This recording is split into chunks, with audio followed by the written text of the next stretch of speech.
దర్శన తన దర్శనానికి ఇంకా ఎన్నాళ్ళు కన్నీళ్లతో ఉండాలిలా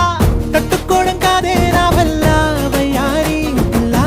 గుక్క పట్టి ఏడుస్తోందే ప్రాణం నీ వల్ల తట్టుకోవడం కాదే నా వల్ల వయ్యారి పిల్ల గుక్క పట్టి ఏడుస్తోందే ప్రాణం నీ వల్ల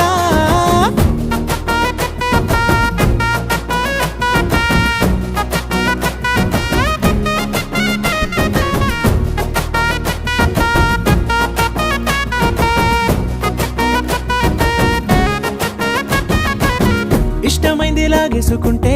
చంటి పిల్లాడల్లాడినట్టే దిక్కు తోచకుందే నాకు నువ్వే లేకుంటే నువ్వు గాని నాతో ఉంటే నవ్వులేరుకుంటానంతే నీ జతలో క్షణాలకే దొరికెను పరిమళమే చక్కగా చట్టా